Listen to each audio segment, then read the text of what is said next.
Hello guys, કેમ છો બધા? ફરી એકવાર સ્વાગત છે આપ સૌનું મારા એક ન્યૂ વ્લોગમાં. સો ગાઈઝ, આજે આપણે જઈએ છીએ બગદાણા ધામમાં, એટલે કે બાપા સીતારામનું ધામ. તો સવારના અમે 8 વાગ્યાના નીકળી ગયા ફેમિલી સાથે. મેં એવું વિચાર્યું હતું કે મારા હિતવિકની પેલી ટ્રીપ અમે કોઈ મંદિરમાં જ જશું એમ. તો આ મારા કાનાની પેલી ટ્રીપ છે અને હસતા રમતા અમે મસ્તી કરતાં કરતાં નીકળી ગયા. પછી નાસ્તો કરવા ઊભા રહ્યા અને મને રોલ બહુ ભાવે એટલે મેં પહેલાં એ લઈ લીધી. પછી ત્યાં ઘણી વાર સુધી અમે બેઠા, મસ્તી કરી, વાતો કરી, નાસ્તો કર્યો અને અમે બધાએ ગાંઠિયા ખાધા, ચા પીધી. હેતવિકને તો કંઈ ખવાય નહીં બીજું, કેમ કે ગાંઠિયા ખાવા નથી. સ્નેહાબેન બબલા ખાય છે કેમ કે બબલા સિવાય કંઈ ભાવતું નથી. ગાંધી કા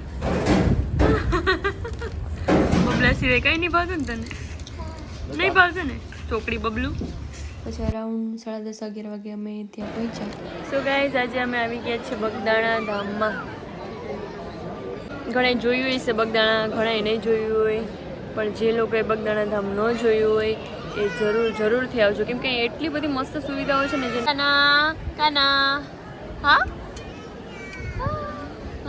એ પછી હેતવિક સૂઈ ગયો હતો એટલે પછી અમે એને ઉઠાડ્યો નહીં અને અમે બી દર્શન કરવા મંદિરમાં ગયા.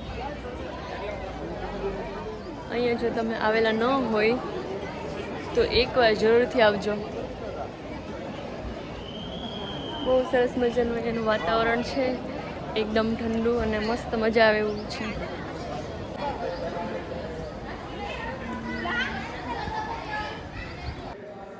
એ પછી અમે બાપા સીતારામના દર્શન કર્યા, અંદર મંદિરમાં ગયા.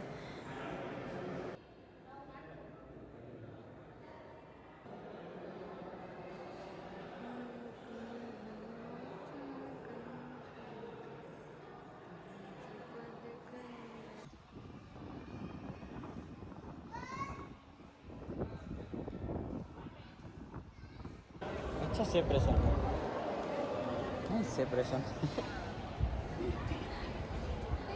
शांति મસ્ત મજા આવી અહીંયા. કેવું મસ્ત છે. અત્યારે થોડોક તડકો છે, સાંજના આવ્યો હોય ને તો મસ્ત મજા આવે. જેને સનગ્લાસીસ પહેરાવે એને મજા આવે, ન પહેરાવે એની આંખો છે બંધ થઈ જાય, એટલો ફરક છે. અત્યારે બહુ તડકો છે, પણ જો સાંજના ટાઈમે તમે આવ્યો હોય ને તો તમને બહુ મજા આવે. એટલું મસ્ત વાતાવરણ છે અહીંયાનું અને મસ્ત મજા આવે એવું છે. પ્રસાદી લેવા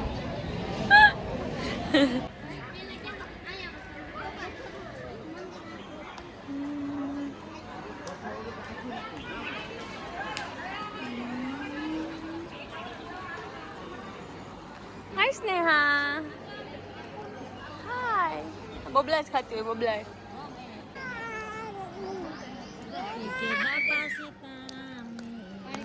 બોલો બાપા સીતારામ.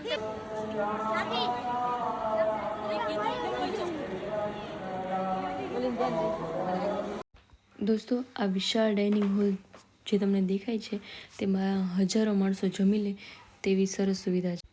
તો તમે આવો તો પ્રસાદી લઈને જ જાજો. એ પછી અમે જમી અને શાંતિથી બધું બેઠા. છેનું આપણે મસ્ત રમકડું લેવું ને ગોતવા દઉં ને છેનો રમકડું. એ પછી અમે માતાજીના દર્શન કરવા માટે ભગોડા પહોંચી ગયા મોગલધામમાં. કૃષ્ણ, આ અમુક મંદિરોમાં તમે જાઓ ને તો તમને શાંતિ મળે, સુકૂન મળે. આ મંદિરે પણ અમને એટલી જ મજા આવી.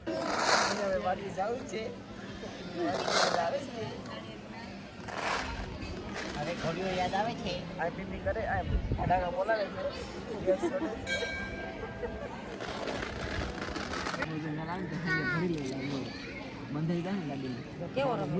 આજે તમને બાળકોના ફોટા દેખાય છે ને, એ ફોટા જે લોકોએ માનતા માંગી હોય ને સંતાન પ્રાપ્તિ માટેની ને એની ઈચ્છા પૂરી થાય ને, એટલે આવી રીતે માનતા પૂરી કરવા એ લોકો અહીંયા ફોટા મૂકી જાય.